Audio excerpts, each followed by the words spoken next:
없이 예수님께로 나아갑니다. 주님 안에서만 저희가 참 저희의 고통을 짊어지신 하나님 아버지의 그 귀한 사랑을 깨달을 수 있기 때문이며, 또한 불의함 가운데 있을 때에도 저희가 의로운 주님께서 어떻게 참 의로 심판하시고, 또한 우리의 연약함을 메꾸시며 또한 우리를 그리스도 안에서 이끄시는지를 저희로 깨달을 수 있기 때문입니다.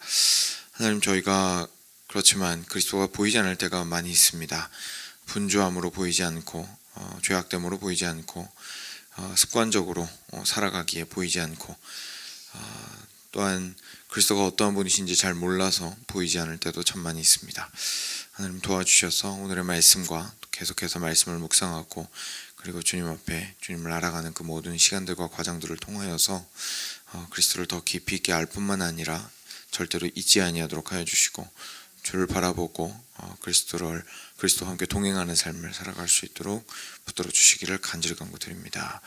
이 아침의 말씀을 통해서도 그러한 은혜를 주시기를 원하며 감사하며 예수님 이름으로 기도드렸습니다. 아멘. 네, 에스겔서 24장 1절부터 같이 보겠습니다.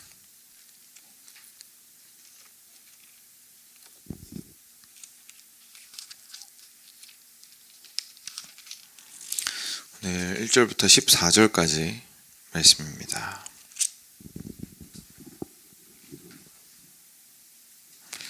제가 먼저 한 절 읽겠습니다. 같이 교독하겠습니다. 아홉째 해 열째 달 열째 날에 여호와의 말씀이 내게 임하여 이르시되, 인자야, 너는 날짜 곧 오늘의 이름을 기록하라. 바벨론 왕이 오늘 예루살렘에 가까이 왔느니라. 너는 이 반역하는 족속에게 비유를 베풀어 이르기를, 주 여호와께서 이같이 말씀하시기를, 가마 하나를 걸라. 아홉째 해 열째 달 열째 날에 여호와의 말씀이 내게 임하여 이르시되, 그 넓적다리와 어깨 고기의 모든 좋은 덩이를 그 가운데 모아넣으며 고른 뼈를 가득히 담고, 너는 반역하는 족속에게 비유를 베풀어 이르기를, 주 여호와께서 이같이 말씀하시기를, 가마 속에 뼈가 무르도록 삶을지어다. 그러므로 주 여호와께서 이같이 말씀하셨느니라. 피를 흘린 성읍 녹슨 가마 곧 그 속의 녹을 없이 하지 아니한 가마여, 화 있을진저 제비 뽑을 것도 없이 그 덩이를 하나하나 꺼낼지어다. 그 피가 그 가운데 있으며 피를 땅에 쏟아 티끌이 덮이게 하지 않고 맨 바위 위에 그러므로 주 여호와께서 내가 그 피를 맨 바위 위에 두고 덮이지 아니하게 함은 분노를 나타내어 보응하려 함이로다. 그러므로 주 여호와께서 이같이 말씀하셨느니라. 화 있을진저 피를 흘린 성읍이여, 내가 또 나무 무더기를 크게 하리라. 나무를 많이 쌓고 불을 피워 그 고기를 삶아 녹이고 국물을 졸이고 그 뼈를 태우고, 가마가 빈 후에는 숯불 위에 놓아 뜨겁게 하며 그 가마의 옷을 달궈서 그 속에 더러운 것을 먹게 하며 녹이 소멸되게 하라.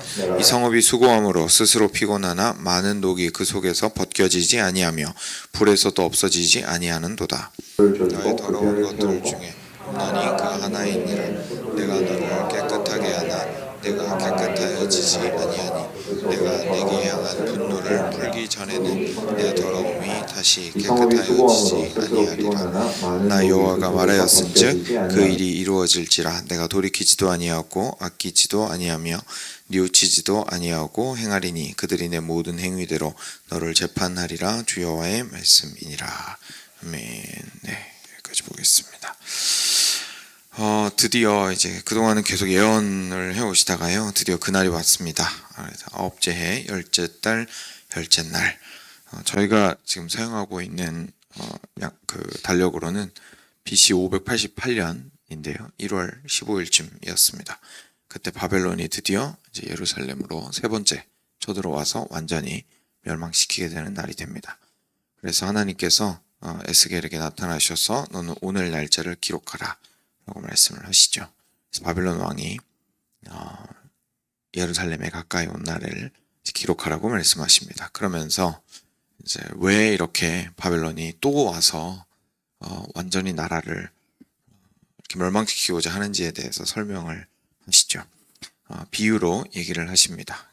이 비유는 그냥 이제 말씀으로만 하는 게 아니라 실제로 에스겔이 했어야 됐던 거였죠. 그래서 가마 하나를 걸라 이렇게 말씀하십니다. 그래서 커다란 가마 하나를 걸고, 그리고 건 다음에 그 안에 물을 붓고 그리고 양을 잡아서 이제 각을 뜨고, 각을 뜬다는 건 이렇게 저희가 보통 얘기하는 이렇게 덩이를 만든다는 얘기입니다. 칼로 잘라가지고 그래서 덩이를 만들어서 안에 집어넣고 넓적다리와 어깨고기 모든 좋은 덩이를 그 가운데 모아넣고 고른 뼈를 가득히 담고 그 뼈를 위하여 가마 밑에 나무를 쌓아 넣고 잘 삶되 가마 속의 뼈가 무르익도록 삶을지어다 라고 말씀하십니다. 그러니까 결국은 고관들도 있고 뛰어난 사람들도 있고 잘난 사람들도 있고 뭐 그렇지 않은 사람들도 있지만 보통 일반적으로 그런 외부에서의 침략이 오거나 어려움이 발생을 했을 경우에 높은 사람들은 아무래도 어려움에서 탈출할 수 있는 가능성이 높습니다. 그렇죠? 본인이 귀하니까 외부에서 적이 쳐들어와도 목숨도 살려줄 가능성이 높고요. 실제 아무리 이제 백성들이 가뭄이나 이런 어려움 때문에 죽어나가더라도 본인들은 아무래도 자원이 위로 쏠리게 되기 때문에 살아남을 가능성이 아무래도 높겠죠. 근데 지금 하나님께서 강조하시는 건 뭡니까? 이번에 바벨론이 와서 이렇게 치는 것은 아무도 살아남을 사람이 없다는 거죠. 높은 사람이든 아니든 너희들이 살 거라고 착각하고 있지 말아라. 가장 좋은 부위도 어차피 물 안에 들어가서 다 같이 끌어지는 것처럼 모든 고관들과 귀한 이들과 그리고 일반 백성들이 다 함께 바벨론에 의하여서 예루살렘 안에서 멸망을 당하게 될 것이다 라고 이제 비유를 하시는 겁니다. 그래서 이 가마가 예루살렘을 뜻하는 거고요. 그 안에 지금 넣은 양고기와 그리고 뼈와 물과 이 모든 것들이 함께 끓는 것은 이제 예루살렘 안에서 살고 있는 모든 주민들을 얘기를 하는 거죠. 그리고 나서 6절에 또 계속됩니다. 그러므로 주 여호와께서 이같이 말씀하셨느니라. 피를 흘린 성읍 녹슨 가마 곧 그 속에 녹을 없이 하지 아니한 가마여 화 있을진저 제비 뽑을 것도 없이 그 덩이를 하나하나 꺼낼지어다. 그 피가 그 가운데 있음이며 피를 땅에 쏟아 티끌이 덮이게 하지 않고 맨 바위 위에 두었도다. 내가 그 피를 맨 바위 위에 두고 덮이지 아니하게 함은 분노를 나타내어 보응하려 함이로라 라고 말씀하십니다. 이게 이제 또 그 가마가 등장을 하기는 하는데요. 앞에 거랑 좀 다른 이야기입니다. 이번에 등장한 가마는 이제 녹슨 가마인데요. 이제 한국말로 녹슨 가마라고 되어 있는데 그냥 더러운 가마 이렇게 생각하시면 되겠습니다. 그래서 저희가 녹슨 거면은 이제 금속이 부식을 한 거잖아요. 근데 꼭 그런 건 아니고 뭔가 안에 덕지덕지 붙어 있고 찌꺼기가 많고 더러워서 음식을 그 안에서 깨끗하게 요리할 수 없는 가마를 뜻하는 겁니다. 그래서 그런 가마가 있는데 그 속에 그런 찌꺼기들을 없애지 않았기 때문에 결국은 그 안에 있는 덩이들을 다 꺼내야 한다라는 이야기를 말씀하시는 거죠.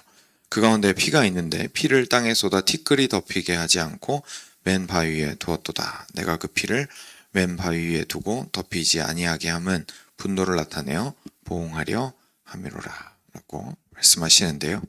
그러니까 결국은 안에 핏자국이나 막 이런 것들이 잔뜩 있는데 그것을 좀 꺼내가지고 그것들을 깨끗하게, 그러니까 가마 안을 깨끗하게 해야 그 안에서 요리가 깔끔하게 될 텐데 안에 있는 피랑 이런 것들을 막 끄집어내면 그런 것들이 같이 딸려 나온다는 거죠. 안이 더러워져 있으니까. 그러니까 결국은 그게 그리고 밖에 그 피를 부은 다음에도 치우지 않게 했다는 거예요. 왜냐하면 하나님께서 그거 보시고 네가 지금 무슨 짓을 했는지 알겠느냐라고 이제 책망하시면서 네가 흘린 이 피들을 보거라 라고 하시면서 이 찌꺼기가 가득한 더러운 가마를 책망하시겠다라는 얘기입니다. 그러니까 쉽게 말해서 무슨 얘기냐면 예루살렘 안에서 많은 사람들이 피를 흘렸다라는 이제 표현이 어제 말씀에도 나왔었는데 피를 흘렸다는 거죠. 하나님의 공의를 그대로 구현하지 못했기 때문에 그대로 따라서 순종함으로 살지 못했기 때문에 사람이 죽어나가기 시작했다는 겁니다. 왜냐하면 기억하시겠지만 하나님께서 특히 에스겔 선지자를 통해서도 많이 말씀하셨는데요. 공의롭지 못하다는 것을 책망하실 때 꼭 뭐가 포함이 되었었냐면 가난한 자를 돌보지 않는 것이 거기 포함이 되어 있었습니다. 그러니까 가난하고 쉽게 말해서 죽음에 쉽게 노출이 돼 있죠. 가뭄이라든지 먹을 게 없다든지 전쟁이 난다든지 하면 결국 제일 어려운 사람부터 죽어나가잖아요. 그러니까 굉장히 힘들고 어려운 상황들을 돌보는 것이 하나님께는 공의의 영역입니다.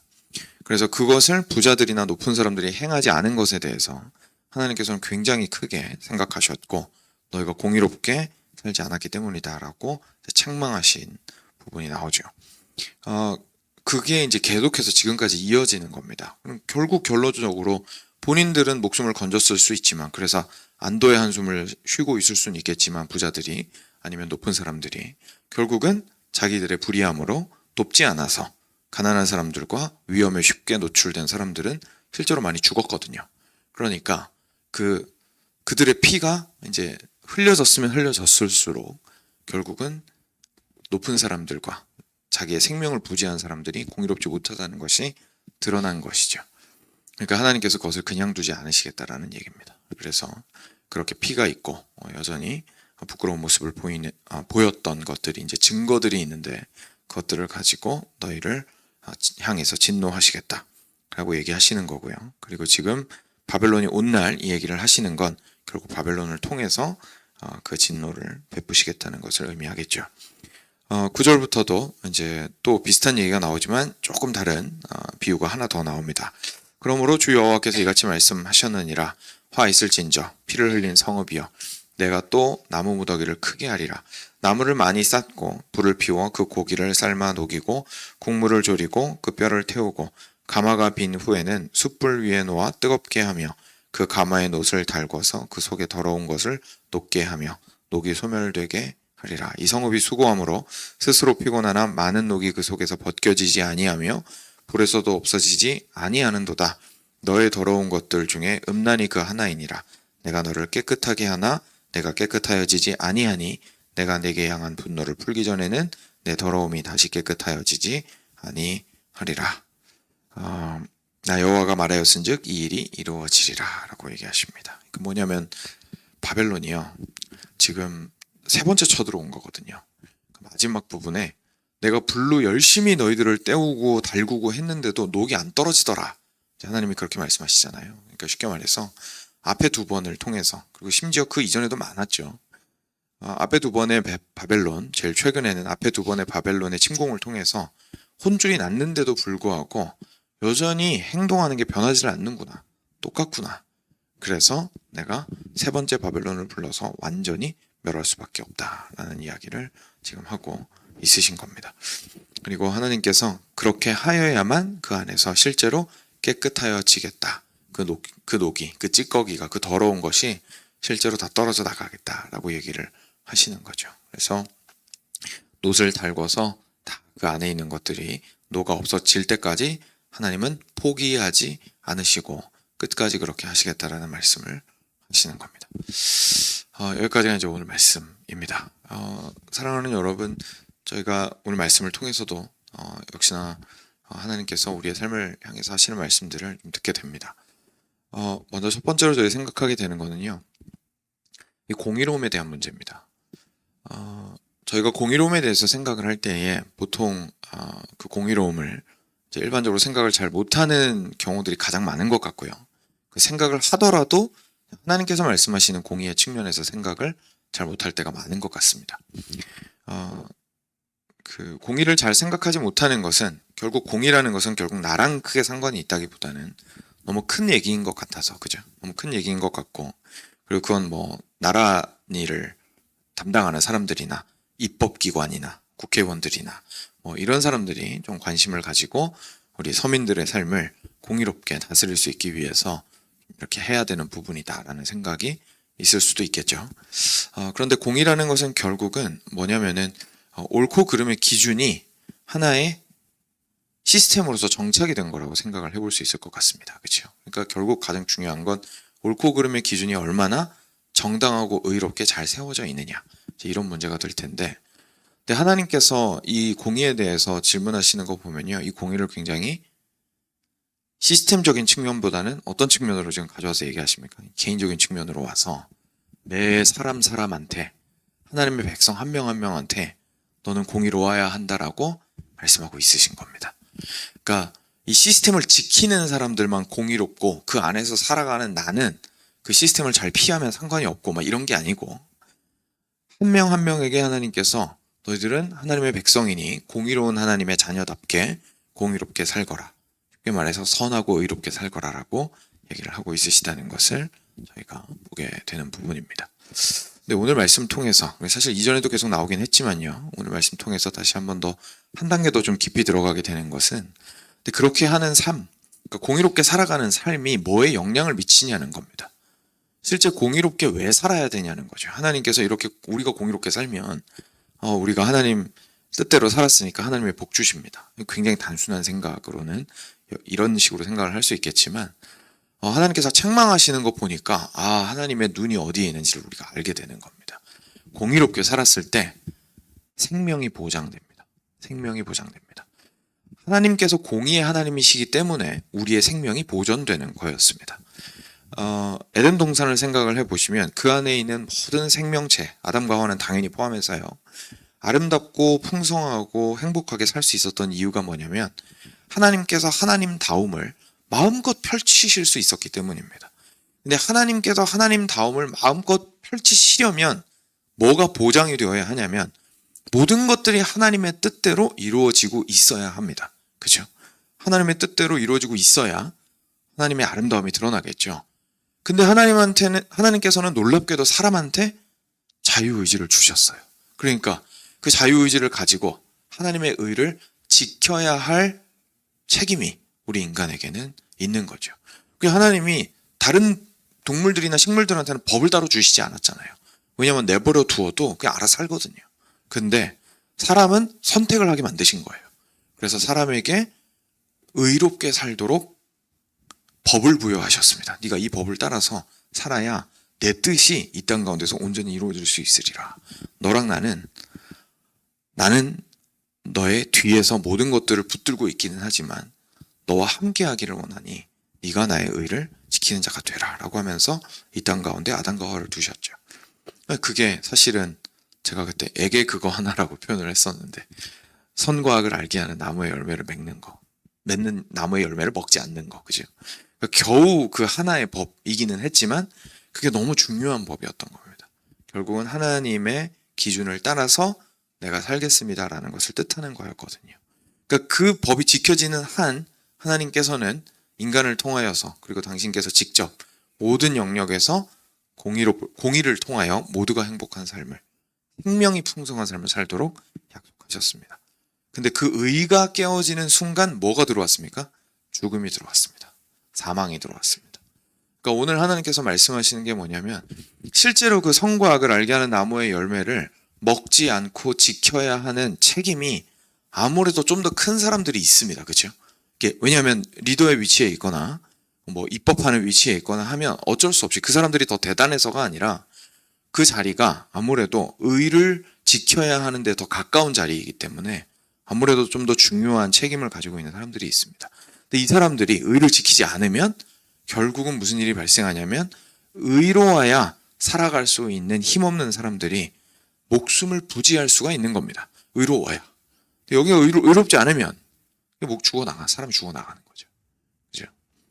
근데 사사로우면 그 의를 정말 책임지고 지켜야 되는 사람 본인이 사사로우면 신경을 안 쓰겠죠. 왜냐하면 자기 목숨은 부지했으니까요. 나는 괜찮거든요. 나는 외부에서 쳐들어와도 자기는 몸값이 높으니까 데리고 가서 써주겠죠. 그죠? 데리고 가서 써주겠죠.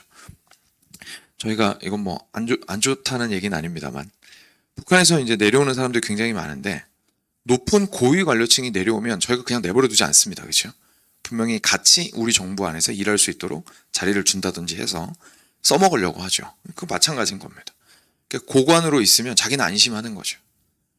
외부에서 바벨론이 쳐들어와도 내 목숨은 부지하겠거니 하나님께서 말씀하시는 겁니다. 너희들이 그 책임을 가지고 있는 자들이었다. 그런데 그 책임을 다하지 않고 죽어나가게 내버려 두었으니 생명을 부지하지 못했으니 공의를 지키지 못한 너희들에게 동일한 화가 임하리라 라고 얘기를 하신 거죠. 사랑하는 여러분, 이것을 통해서 저희 개인적인 삶 가운데서도요. 저희는 분명히 공의를 지켜야 하는 자리에 모두가 각자가 서 있다는 사실을 좀 기억해 볼 필요가 있습니다. 단지 나라적인 차원, 좀 높은 차원, 예를 들어서 교회로 보자면 교회를 인도하고 있는 당회 내의 당회원들이라든지 이런 분들에게만 해당되는 적용사항이 아니라 실제로 저희 모두에게는 가정이 있습니다. 그렇죠? 그리고 저희가 나이가 들면 가정은 결국 가정에서의 가장이 되게 되고 가정을 책임지는 위치에 있게 됩니다. 그러니까 우리 모두는 사이즈만 다를 뿐이지 공의를 책임져야 하는 위치에 하나님께서 놓아두셨습니다. 그러니까 사실 부모의 굉장히 중요한 역할 중에 하나는 뭐 어릴 때부터 굉장히 중요한 거긴 한데 아이들에게 참 행복이 있기 위해서 사실은 의를 지킬 수 있어야 합니다. 그러니까 대부분의 문제는 의가 무너졌기 때문입니다. 그러니까 사랑이 무너졌기 때문에 아이들이 상처받고 이런 거라기보다요. 의를 지키지 못했기 때문에 자유가 보장을 못 받는 경우가 훨씬 더 많습니다. 그래서 아이들이 헷갈리는 거죠. 그래서 가정 안에서 의를 지키지 못하면 아이들은 어떻게 되냐면 눈치를 보게 됩니다. 왜냐하면 의는 일종의 기준이잖아요. 그 기준이 명확해야 아이들이 일관성이 있게 우리 부모님을 보고 편안한 속에서 살아갈 수가 있는데 부모님이 의를 지키지 못하면 기준이 흔들리기 때문에 당연히 눈치를 볼 수밖에 없습니다. 그러니까 눈치라는 거는 결국 감정을 보는 거거든요. 오늘 기분 좋으냐 안 좋으냐. 그죠? 그러니까 그렇게 되면 눈치를 본 아이들은 기준이 없고 의가 무엇인지 모르는 상태로 클 수밖에 없는 거죠. 그래서 굉장히 안타까운 상황입니다. 근데 현대 사회도 그렇고 저희들도 자라면서 사실 이런 거에 대해서 뭐 배운 적도 별로 없고요. 그러다 보니까 많은 가정들이 사실 겪게 되는 아픔이 여기서 출발했다는 것을 저희가 알게 됩니다. 그래서 저희가 좀 생각하고 싶은 것은 오늘의 말씀을 통하여서 우리가 생명을 하나님께서 만드신 형태로 하나님께서 그냥 서바이벌 모드로 아담과 하와를 두시지 않았잖아요. 풍성하게 누리게 하셨거든요. 그러니까 우리가 산다라는 건 절대 서바이벌 모드를 얘기하는 게 아닙니다. 그러면 우리가 하나님 앞에서 살려면 하나님 앞에서 풍성하게 주님께서 주신 대로 생명을 온전히 누리려면 기쁨도 누리고 여유도 있고 행복하고 건강하고 그리고 그 가운데에서 하나님의 뜻을 이루면서 살아가고 하는 그 생명력 넘치는 삶을 살아가기 위해서는 하나님의 의가 내 삶을 주관하여야 하고 그리고 우리 가정을 주관하여야 하고 나라를 주관하여야 하고 무엇보다도 우리가 또 애써야 하는 것은 교회를 주관하여야 한다라는 사실을 우리가 반드시 기억해야 할 필요가 있겠습니다. 살리는 것이 하나님의 의임을 저희가 이렇게 이스라엘이 철저하게 하나님에게서 달달달달 볶이고 정말 그 가마가 뜨겁게 달구어져서 그 안에 있는 모든 찌꺼기가 완전히 다 없어질 때까지 하나님께서 이것을 포기하지 않으시는 그 열정을 좀 보면서 하나님이 이걸 이렇게까지 중요하게 생각하시는 거구나. 우리가 포기할 수 없는 문제구나 라는 것을 다시 한번 기억하는 시간이 되었으면 좋겠습니다. 같이 기도하겠습니다.